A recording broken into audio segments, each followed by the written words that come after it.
ঢাকা আলিয়া মাদ্রাসা মাঠে অস্থায়ী আদালত বসিয়ে বিডিআর বিদ্রোহের বিচার কাজ আজ থেকে শুরু হওয়ার কথা। তবে এর প্রতিবাদে মাদ্রাসার সামনে সড়কে অবস্থান নিয়ে বিক্ষোভ করছেন শিক্ষার্থীরা। বুধবার সারা রাত অবস্থান নিয়ে বিক্ষোভ করেন তারা। বৃহস্পতিবার সকালেও শিক্ষার্থীরা সড়কে অবস্থান নিয়েছে। দাবি আদায় না হওয়া পর্যন্ত তারা সড়ক ছাড়বেন না বলে হুঁশিয়ারি দিয়েছেন। এদিকে আজ বিচার কাজ শুরুর বিষয়ে আইন মন্ত্রণালয় থেকে নির্দেশনা দেওয়া হলেও সেখানে অবস্থিত অস্থায়ী আদালতে পুলিশ ও এবিপিএন সদস্যদের প্রবেশ করতে দিচ্ছে না শিক্ষার্থীরা। তাদের দাবি, আলিয়া মাদ্রাসার মাঠ শিক্ষার্থীদের। কারা কর্তৃপক্ষ অবৈধভাবে মাঠটি দখল করে সেখানে দীর্ঘদিন ধরে আদালত পরিচালনা করছে। তারা মাঠ দখলমুক্ত করতে চান। বকশীবাজার মোড় থেকে আলিয়া মাদ্রাসা মাঠের দিকে সড়কটিতে অবস্থান নিয়েছে শিক্ষার্থীরা। সাভারে যাত্রীবাহী বাসের ধাক্কায় অ্যাম্বুলেন্সের সিলিন্ডার বিস্ফোরণে অগ্নিদগ্ধ হয়ে নিহত হয়েছেন 4 জন, আহত অন্তত 15 জন। এদিকে সড়ক দুর্ঘটনায় ময়মনসিংহের হালুয়াঘাটে মোটরসাইকেলের 2 আরোহী ও ধামরাইয়ে 1 জন নিহত হচ্ছে। সাভারের ফুলবাড়িয়া পুলিশ টাউনের সামনে ঢাকামুখী লেনে বুধবার রাত 2টার দিকে এই মর্মান্তিক দুর্ঘটনা ঘটে। হাইওয়ে পুলিশ জানায়, যাত্রীবাহী একটি বাসের পেছন থেকে অ্যাম্বুলেন্স ধাক্কা দিলে গাড়ি দুটিতে আগুন ধরে যায়। এ সময় আরও একটি বাস দুর্ঘটনা কবলিত দুটি গাড়িকে ধাক্কা দিলে ওই গাড়িতেও আগুন ধরে যায়। এতে ঘটনাস্থলে অগ্নিদগ্ধ হয়ে 4 জনের মৃত্যু হয়। এ সময় হতাহতদের উদ্ধার করে স্থানীয় হাসপাতালে ভর্তি করা হয়। ফায়ার সার্ভিসে 1 ঘন্টার চেষ্টায় আগুন নিয়ন্ত্রণে আসে। প্রাথমিকভাবে ধারণা করা হচ্ছে অ্যাম্বুলেন্সের গ্যাস সিলিন্ডারের বিস্ফোরণ থেকে আগুনের সূত্রপাত হয়েছে। মরদেহ 4টি পুড়ে যাওয়ায় পরিচয় শনাক্ত করা যায়নি। ময়নাতদন্তের জন্য নিহতদের লাশ সোহরাওয়ার্দী মেডিকেল কলেজ হাসপাতালে পাঠানো হচ্ছে। এদিকে ধামরাইয়ে ঢাকা থেকে ছেড়ে যাওয়া প্রাইমারি স্কুলের বই বহনকারী ট্রাক নিয়ন্ত্রণ হারিয়ে আইল্যান্ডের পিলারের সাথে ধাক্কা লেগে ঘটনাস্থলে নিহত হয় ট্রাক চালক। এ সময় ট্রাকে থাকা প্রাথমিক অধিদপ্তরের ডেলিভারি ম্যান আনোয়ার হোসেন গুরুতর আহত হন। আবারও শৈত্যপ্রবাহের কবলে পড়েছে দেশ। 5 জেলায় বইছে শৈত্যপ্রবাহ। এদিকে দেশের আজ সর্বনিম্ন তাপমাত্রা চুয়াডাঙ্গায় 9.4 ডিগ্রি সেলসিয়াস। চুয়াডাঙ্গায় আবারও মৃদু শৈত্যপ্রবাহ শুরু হয়েছে। ঘন কুয়াশা ও হিমেল হাওয়ায় বিপর্যস্ত জনজীবন।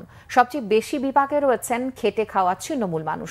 সময় মতো কাজে যেতে পারছেন না তারা। ব্যাহত হচ্ছে স্বাভাবিক কাজকর্ম। এদিকে তীব্র ঠান্ডায় হাসপাতালে বাড়ছে শীতজনিত রোগীর সংখ্যা। এর মধ্যে শিশু ও বয়স্কদের সংখ্যাই বেশি।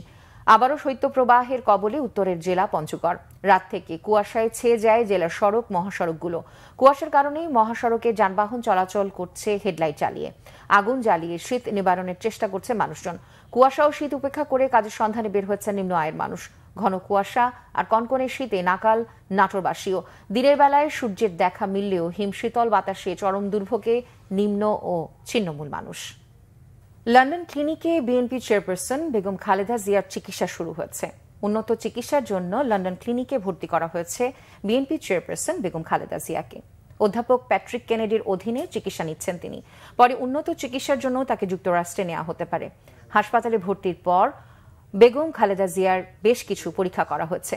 চিকিৎসকেরা তাদের প্রাথমিক কার্যক্রম শুরু করে দিয়েছেন। এর আগে বাংলাদেশ সময় বুধবার দুপুর 2:55 লন্ডনের হিথ্রো বিমানবন্দরে পৌঁছেন বেগম খালেদা জিয়া। বিমানবন্দরে বেগম খালেদা জিয়াকে স্বাগত জানান ছেলে তারেক রহমান, পুত্রবধূ ডাক্তার জোবাইদা রহমান। পরে নিজে গাড়ি চালিয়ে মাকে হাসপাতালে নিয়ে যান তারেক রহমান। লোকবলের অভাবে নারায়ণগঞ্জের রূপগঞ্জ উপজেলায় স্বাস্থ্য ও পরিবার পরিকল্পনা সেবা পাওয়া যায় মাঝে মধ্যে। প্রয়োজনীয় স্বাস্থ্যসেবা পাচ্ছেন না প্রসূতি মা ও শিশুরা। ব্যাহত হচ্ছে টিকাদান কর্মসূচিও। খোলেল সিকদারের তথ্য ও ছবিতে ডেস্ক রিপোর্ট। রূপগঞ্জ উপজেলার 2টি পৌরসভা, 7টি ইউনিয়নের স্থায়ী ও অস্থায়ী বাসিন্দা রয়েছে প্রায় 8 লাখ। এদের মধ্যে গর্ভবতী মা ও নবজাতক সহ শিশু গৃহবধূদের স্বাস্থ্যসেবা দিতে বিধি অনুযায়ী প্রতিটি ইউনিয়ন ও পৌর কার্যালয়ে 24 ঘন্টায় যে কোনো স্বাস্থ্য ও চিকিৎসা সেবা নিশ্চিত করার কথা। কিন্তু রূপগঞ্জের সব কয়টি ইউনিয়ন স্যাটেলাইট ক্লিনিকের চিত্র ভিন্ন। শুক্রবার শনিবার জানি আমরা বন্ধ, আর 2 দিন মনে হয় বলে বাইরে কাজ করে ক্লিনিকে। আমার এখানে ভালো একজন ডাক্তার আছে, ওষুধপত্র প্রচুর পরিমাণে আছে, পরিবেশও ভালো, প্রচুর পরিমাণ রোগী আসে। প্রতিদিন কমপক্ষে 150 থেকে 200 জন রোগী আসে। সরকারিভাবে বরাদ্দ আসে নাই, সেই কারণে আমি নিজস্ব কোনো অফিসে এখন পর্যন্ত বসতে পারিনি। পরিদর্শকদের ম্যানেজ করে কতিপয় অসাধু কর্মচারীর সহায়তায় ওষুধ ও নানা সরঞ্জাম সরিয়ে নেওয়ার অভিযোগ রয়েছে। 21 ডিসেম্বর উপজেলার দাউদপুর ইউনিয়ন পরিবার পরিকল্পনা অফিসের দ্বিতল ভবনের ওপরে দেখা যায় 7 দিনই 24 ঘন্টা খোলা থাকার নোটিশ। নিচে প্রধান ফটকে চোখ পড়তেই দেখা যায় 2টি কক্ষে তালা ঝুলানো। একই চিত্র মুরাপাড়া ইউনিয়ন সেন্টারেও। নিজস্ব ভবন নেই বলে উপজেলা পরিষদের পুরনো গোডাউনের একটি কক্ষে সপ্তাহে 1-2 দিন সেবা দেয়া হয়, তাও মাঝে মধ্যে। এ ইউনিয়নে স্যাটেলাইট ক্লিনিকের জন্য 30 শতক জমি থাকলেও করা হয়নি ভবন। ভোলাবো ইউনিয়ন কেন্দ্রে চিকিৎসক নার্স সহ সবকটি পদ শূন্য। একইভাবে রূপগঞ্জ সদর, কাঞ্চন পৌরসভা, গোলাকান্দাল ইউনিয়নেও 4টি করে পদ শূন্য অবস্থায় আছে। শূন্যপদ পূরণের জন্য আমরা চাহিদা বিভিন্ন সময় অধিদপ্তরে প্রেরণ করেছি এবং সেখান থেকে আমাদের ঊর্ধ্বতন কর্মকর্তা কর্তৃক আমরা জেনেছি যে শূন্যপদ অচিরেই পূরণ করা হবে। আমাদের প্রত্যেকটা সেন্টারেই থাকার কথা sub assistant committee medical officer, FWV, pharmacist, ambulancist এবং আয়া, কিন্তু শূন্য পদের কারণে দেখা যাচ্ছে দীর্ঘদিন বিভিন্ন নিয়োগ বন্ধ। উপজেলা ও ইউনিয়ন পর্যায়ের এসব স্বাস্থ্য কেন্দ্রে 24 ঘন্টা সেবা নিশ্চিতের দাবি স্থানীয়দের।